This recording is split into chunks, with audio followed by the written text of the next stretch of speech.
Hi everyone, I'm Luke Williams, founder and editor of the XR Beat. Today I'm joined by Devin and Toriah Teague from ArborXR. ArborXR recently added support for Meta AI glasses, so we're going to use that as a starting point to discuss smart glasses in the enterprise, including things like use cases, deployment, privacy, and IT control. Guys, Devin and Toriah, thank you so much for joining me. Could you introduce yourselves briefly and just let me know a little bit about your roles within Arbor?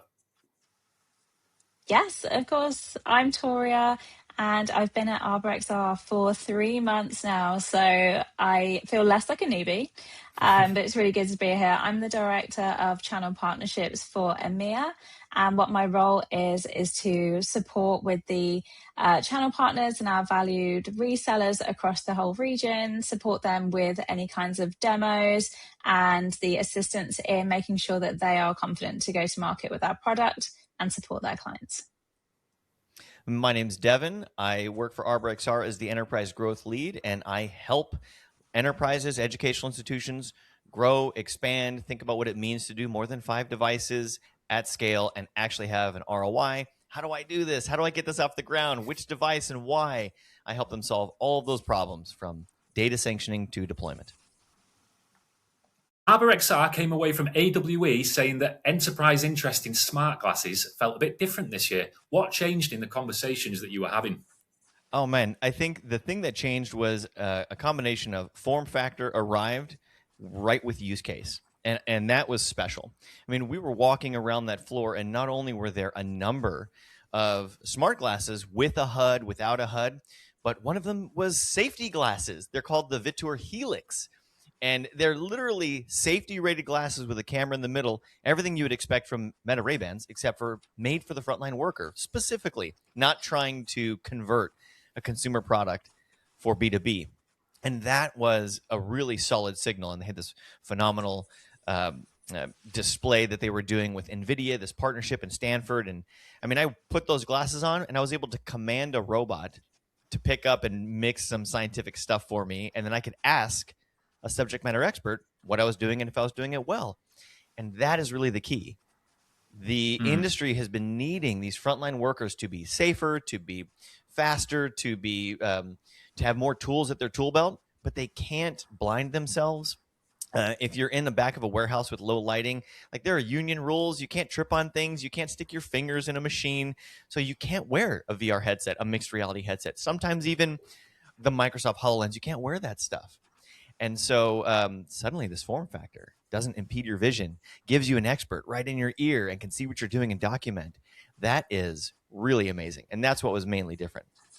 And Toriah, from your conversations around the event itself, did you get the impression that people were exploring what might be possible, or were the conversations with real buyers, with real projects and deployment plans? So there was a mixture of both. When it came to AWE, there was an incredible amount of foot traffic that came through our booth. So we had some amazing conversations. Some of the strongest ones that I had were with real buyers, with real people that, you know, they have their teams on the front line. They're needing things like the remote assistance. They're spending money, you know, every single week, literally flying people from one factory that could be, you know, I think I spoke with one person and they had people that were coming over from Montreal 2-3 times a week to the UK as well, to come on site, to have a look at things that were going wrong or what people needed support and training with, and then fly them back. And this is happening every single week. So that the need, the requirement, the use case around being able to have this expert support without having somebody physically travel on site and get on a plane, spend thousands of pounds as well, be able to train these people from the experts as well, completely remotely, having the training be safe, have it be cost effective, have it be, you know, that these employees are able to learn on the front line all these procedures quicker with the right guidance through digital media like the smart glasses is going to be a huge game changer. And it was really exciting to have the conversation with them as well and learn a bit more about how it is they're envisioning their projects moving forward and how they're envisioning the training as well. And I think I saw a LinkedIn post that you did, Toriah, that was a follow-up from AWE, but it mentioned your partnership, of course, with Meta AI glasses. And my understanding is you're the first MDM platform to actually support them. So can you guys both just tell me a little bit about that? Are you excited? What does this mean for the future? Yeah, so it's super, super exciting for us. Obviously, it's something that we want to brag about. We want everybody to know. Being the world's first anything is the best thing as well. So in terms of the excitement for us, it's huge. We have such a strong working relationship with Meta over the years. It's great that we're able to have this integrate our product with the Meta glasses and be able to support frontline workers in a way that maybe they never thought of before. I think that's really been the key for us having some success with these smart glasses is a long-standing, tried and true relationship with the OEMs like Meta. We have been working with them, and they support our efforts. We support their efforts. And so as we started to wrap our hands around smart glasses, because we immediately saw the enterprise use case, we're like, holy cow, everybody's going to need these, not just want these. This has been what people have been waiting for in enterprise. It became an immediate target for us to see how can we begin to access these cameras, the AI, the peripheral of these glasses. And that became it was really just leveraging a working relationship with Meta to try to extend to them, hey, we have started to announce some of these features and they're working really well. And they've been very supportive in return. So let's get into the details a little then, Devin. We're talking about use cases. Obviously, things like remote assistance get a lot of attention, but I'm thinking, hands-free instructions, maybe inspections, field service, logistics. I mean, you can imagine the sort of myriad and almost unlimited potential use cases. Which ones are the strongest? I mean, the strongest ones that I've seen right now, I think there's a strong play for it in insurance. There's a lot of people out in the field who are they're capturing on the ground imagery or video of, like, let's say someone has mold in their house and they're going to file a claim. So an insurance agent comes out and they need to visualize, capture, identify. And right now they use multiple devices for that. They have an iPad, they have their cell phone, they have the documentation, they make phone calls, they radio back to home base. And suddenly all of that can be on their glasses. Is pretty impressive. And then you can go even further with, say, those frontline workers that are climbing in high risk environments, like they are servicing windmills or they're up on roofs or something like that, right? And they have to use their hands. They have to keep on, but they might need to document something, capture something. They might have a question. Maybe it is a remote call, or perhaps there is a local in the cloud AI that is trained or accessing an MCP owned by the company with proprietary data and information. So there's a very low instance of hallucinations. And that frontline worker is in a remote environment and can immediately ask a question of an AI, not even call a person, and say, hey, what part number is this? What size of bolt is this? Do I have the right one? Check my inventory while they're on task. That reduces instances of needing to stop what I'm doing to get back to work. That's what we do, right? When we are in the middle of working on something and need to pause, grab a new tool, or you need to check the diagram, all of those things stop you from working. And suddenly these tools allow you to keep working, and then they keep you safer. I don't need to look away. I don't need to remove my hands. I can keep holding onto the thing or keep, my hands on task and receive my information, not as a distraction, but as like an adjunct to making me safer and better.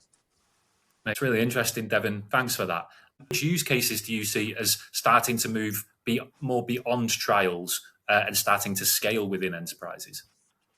Definitely a lot across manufacturing for sure. And that's manufacturing it across all industries, whether it's automotive, defense, if it's across any kind of like healthcare, and the creation of any of these large scale products and the sites in which they work at, the environments in which they work at. Because let's face it, not every job needs a fully immersive experience. You don't need to have a whole VR headset on. In fact, most frontline workers actually need the opposite of that. They need to be very much aware of their own environment whilst, getting enough information to help them do their job better, to help them train better, to still stay engaged at the task in hand as well, like Devin was saying, without having to go hands down and do something else, or without having to step away and go look through a manual, things like that. And that's where this kind of lightweight technology really starts to shine.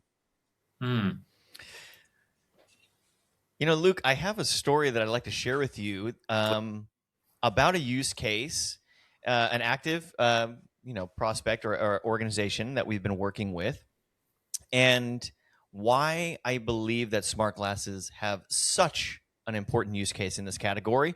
And I think a lot of people would say, well, why not augmented reality?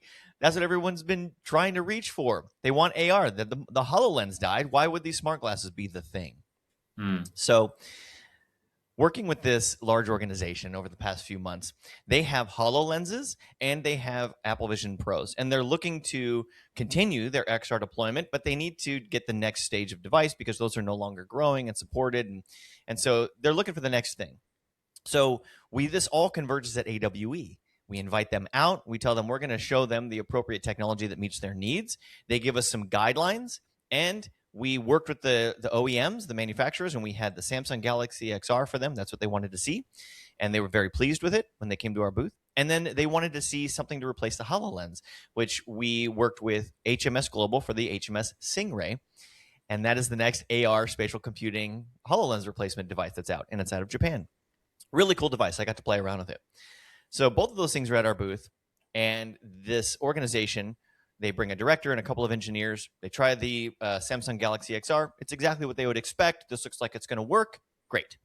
They put on the HMS Stingray, and they like the device. The hardware is good, but they're underwhelmed with something about the experience. Now, what were they seeing? They were seeing just demo content, right? Three-dimensional objects pinned to the environment that they're walking around, and it's like three-dimensional object visualization. They're going to build the thing that they want to train on. But I'm probing them, asking them, what is it that you're underwhelmed with right now? So I asked the person, what is it that you want this device to do for you, that you're trying to accomplish? Now, remember, they have experience. They've already been using HoloLenses and Apple Vision Pros. Like, presumably, this customer knows what they need, right? More than most. Mm-hmm. And this is why it's frustrating when I hear people say, who's asking for smart glasses in enterprise? And that's the wrong question. They need to be shown a story. They need to be shown what can be done. So when I asked them, what is it that you want this device to do for you? They said, well, we have these workers, and they're working in noisy environments on complex machines, and we were serving those workers instructions while they were working with the HoloLens. And I said, okay, wait a second. You were serving workers text, scrolling in a Microsoft HoloLens, in a spatial computing device. You weren't pinning objects to a spatial environment and walking around it in a multiplayer and pre-visualizing whatever, right? And they said, no, that's not what we want. That's not what we want to do. And I said, well, congratulations. Welcome to AWE, where you have 5 other options. The thing I want people to take away from this is that what they need is a HUD. They needed a heads-up display. This isn't spatial computing that they need. It's first-person computing, right? It's the first person's POV and that being computed into the glasses. There are far more people doing work than preparing to do it. The total addressable market for head-worn computing, first-person computing, on-task work time, not training, not review, it's much larger. Like the population proxy is enormous. So there's roughly 2.7 billion people that are deskless workers globally, and about 80 million of those people are in the United States, deskless workers, right? But the number of those people that are training and preparing for work or are doing like a debrief after work is small in comparison to the people who are on task in the moment. That is a much larger addressable market. And the hardware has not arrived to service that market because it can't block their vision. It can't make them dizzy. It can't make them trip on things. Has it not arrived, or is it just about arriving now? Because some of the glasses and some of the form factors I write about, I'm trying to imagine them in doing that job, and I can. So how far are we? And Toriah, feel free to come on this as well. How close are we to seeing this? Let's call it the smart glasses revolution, or whatever. But being adopted en masse in the enterprise. I'm going to just take a short swing at this, which is we are here. It is now. The hockey stick is beginning. And the reason is because when VR arrived, like I have a DK1 right up there in the corner, right? When that arrived, it's a box on your face and you can't see. And then over here is the Quest 3 and the Samsung Galaxy. You see the form factor? They're all the same. It's all a box on your face. It's a Volkswagen on your face, okay? That's not the way it's working with smart glasses. You are starting with these that only have cameras, right? Or right here, I've got them, the Meta Ray-Bans right here, and the Mentra glasses. And you're starting with those, and you can see, and it's like the beginning of tasting the technology. Talk to an AI, see what I see, and go, right? And then the next form is a heads-up display. Same form factor, a little bit thicker, but now I can see something in my glasses, and it's serving me text or an image, and that's really cool. But I can keep moving forward and keep doing. And then there's the next iteration, which is actual augmented reality spatial computing pinned, like what the HoloLens did, except for in this form factor, and that's like the specs, the Snap specs, or the Meta Orion device, right? Because it's a gradual step in, and everybody is used to wearing these. Nobody's used to wearing those up there. No one's used to wearing a Volkswagen on your face, but everyone's used to wearing this. And that is why it's going to be different in terms of adoption. This is easy. I will forget that I'm wearing these. I agree. I think that we're definitely already here. And given the conversations that we had at AWE, it was only, continuing to back that up as well. The different use cases that I had conversations with people across industries has been quite enlightening, to be honest, to find out different ways in which they're using them. I've worked a lot across the Ministry of Defence for land, air, sea and space, across their critical simulation, across their training. And like I said, and like Devin was pointing out, there's all of the same form factor going on the face. They cannot wear that all day. They cannot wear that for extended periods of time. People don't want to wear it for extended periods of time. And this is one of the key things that's really going to help drive this era, as we want to put it, of the smart glasses. It is able to open up so many more opportunities, and also to more people within the workplace to have accessibility to that, to be able to use that, to want to use that, and for the benefits to also reach them. I think it's incredible. And especially being able to have that first person view, to have the remote assist, to have the AI, the say what you see, the ask what you want to ask. There's no special kind of prompts. You don't have to speak like a robot to it, and have all of this expertise on hand immediately is incredible. And I just, I know, again, Devin said about the hockey stick, but I'm very excited to see exactly where that's going to go. It's only going to keep improving and improving. Yes, things might get slightly bigger, but glasses are so different to wearing a VR headset. And there's going to be some incredible things coming out. Yeah, no, I think I agree with both of you. I think we really are on the cusp of something. To bring it back to more practical matters, once a smart glasses project sort of moves beyond a small group of enthusiastic users or a pilot, what does deployment actually look like in practice? It's all very early now, but I have a couple of thoughts that I could share here. So as you can see right now, I've put on smart glasses and I'm right back in this, right? Nothing's changed. As a matter of fact, if I hadn't said anything, you probably wouldn't even have noticed, except for the color of the glasses changed. And these are the Mentras. But now I've got cameras right here, and I've got access to talk to someone. And so like an AI or something. I am now Devin 2.0 in this conversation if I need it to be. That is so powerful. Now, in terms of deployment, what does deployment actually look like for these? It really is it's privacy and thinking about from an enterprise perspective. Well, I'm sure you've seen the headlines. Meta Ray-Ban displays and people getting really upset that like people can be identified. And I've actually been in conversations with people at AWE, believe it or not, where I was wearing my Meta Ray-Ban displays and I was talking to someone and they said, could you take those off? Because they don't trust that they're not being recorded or photographed while we're having a discussion. It's not going to be that much different at enterprise, except for the fact that you're already in a secure environment. So if you're working in a manufacturing facility or a data center or whatever large enterprise environment where you need to have glasses behind closed doors, you're kind of already in a secure badge access location. And so you're a trusted individual. And so authentication, that's what we think about authentication, is who's putting on the glasses and who's using it and what's happening when they're doing it. So the authentication process should be easy. It's kind of trust-based already. They're already in a trusted environment, and that's the only place they could get the glasses. However, these are so comfortable, I might walk into the bathroom with these, not even think about it, right? And so there needs to be an additional privacy check So that way the glasses, maybe they shut off outside of specific geofenced environments. Also, whatever's happening in these glasses, they're seeing IP at that org. So that needs to be in their house, on their cloud, right? In their MCP server for the AI. So that's another thing that we think about with deployment is great. You're going to use these glasses. They're going to have AI, and they're going to be able to see stuff. This is not a generalized model that's training OpenAI on your IP. That's probably not going to work for your situation. So we need to help organizations wrap their heads around what is connected to these glasses. When are they on? When are they off? What happens if they walk off site? What happens if one ends up in a worker's pocket and they leave the building? That's okay. But those need to be managed. They need to be controlled. They need to be able to be shut down remotely and rebooted or wiped or whatever. So that way they can be privacy controlled for an organization. I think that's probably the biggest thing to think about if someone is even approaching this as an enterprise deployment are those things.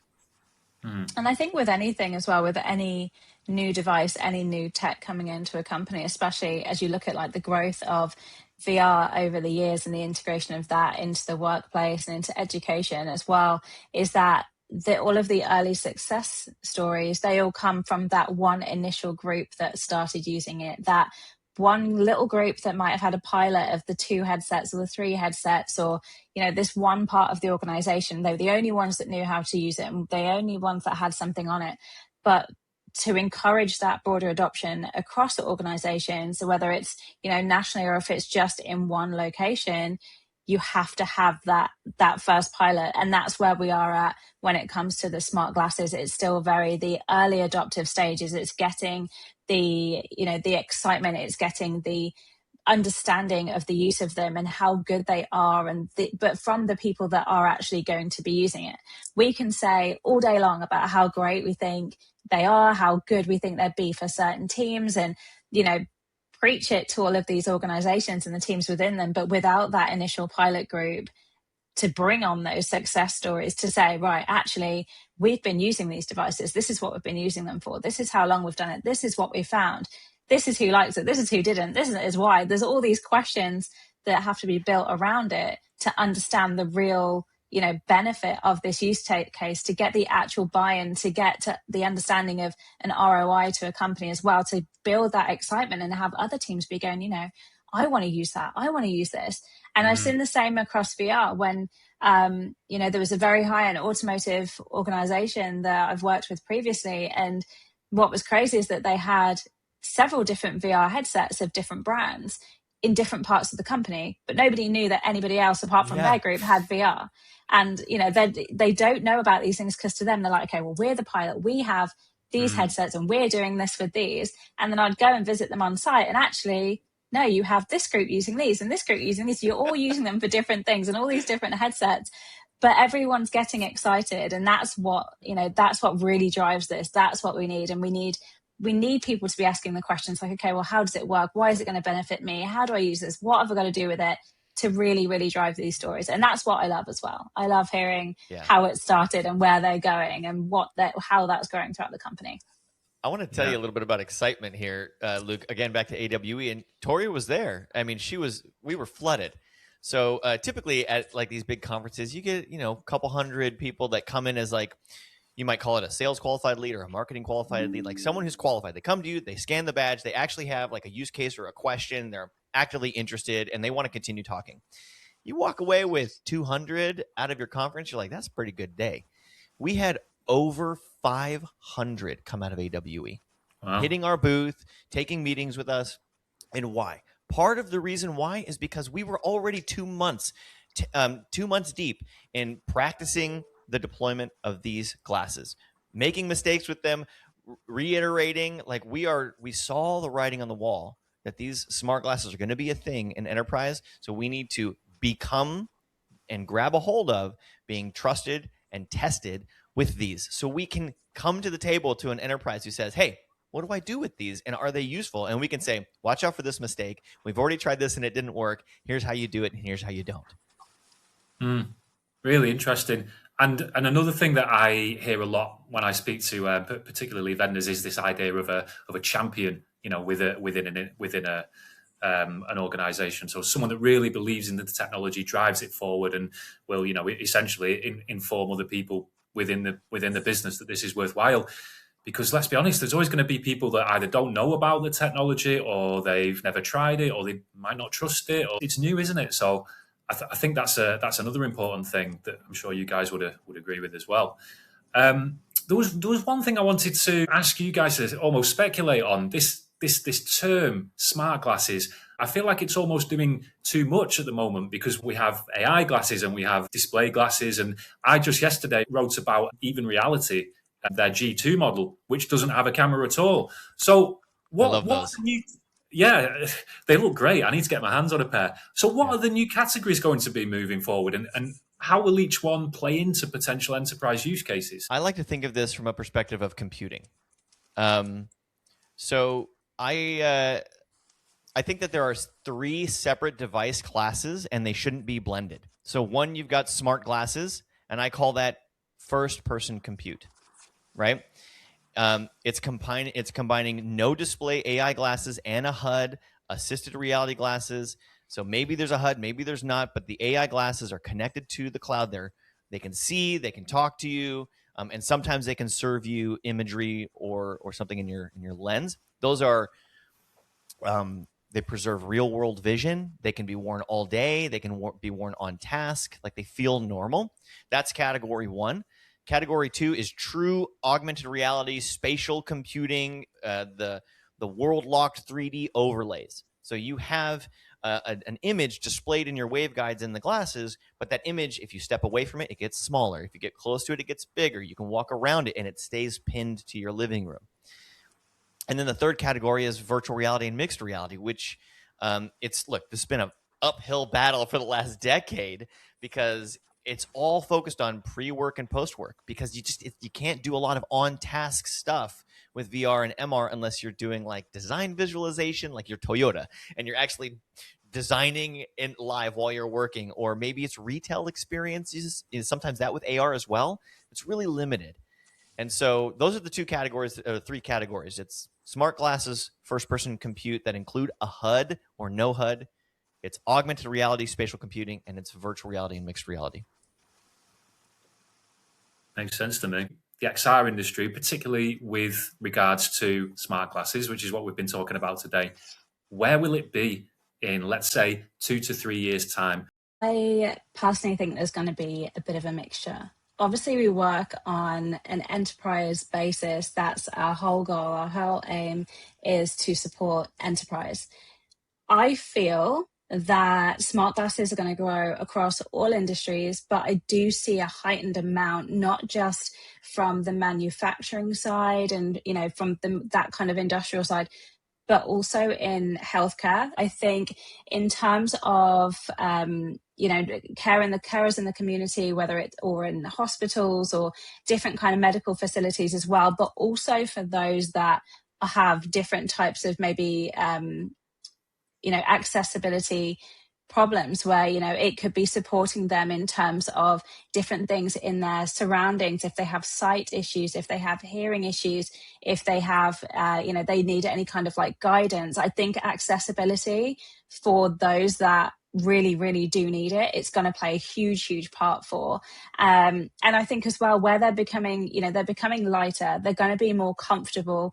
These things, I'm not saying that they're necessarily going to be seen straight away as an actual medical product, but I do think it's going to gear towards that way. I think it's going to have a huge effect on the medical field. I think it's going to be able to support a lot of people that didn't have accessibility to a lot of different experiences, to a lot of things, also especially within the workplace as well, which from a DE&I perspective, I think is super important.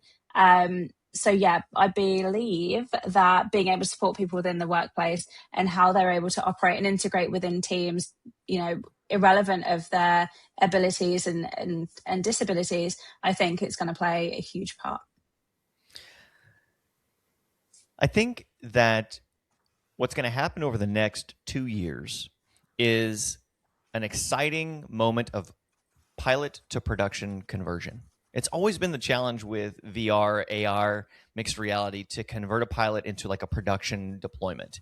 And I think part of the problem is because the rest of the organization doesn't see what the champions see in that one XR unit. And they want to, but it kind of stays in that little siloed unit and it does really well, but you really want it to grow and proliferate throughout the organization. And that is what's going to happen with the glasses, I think.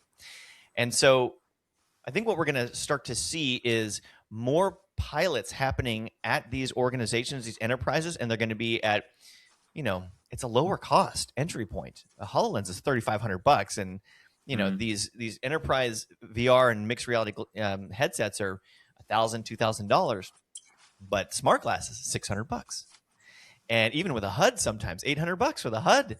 And so the risk factor is starting to go down. They are more comfortable, and the rest of the organization can actually see, oh, this is easy for me to pick up. I want some. That's the hope, right? And so I think the successful organizations in the next 2 years will start out with the pilot in the hundreds of units, and then that pilot will go to production internally at the organization easier and faster than VR and AR did, and it will go to the thousands. And my hope is that we're seeing, 400,000 units by 2030 in enterprise.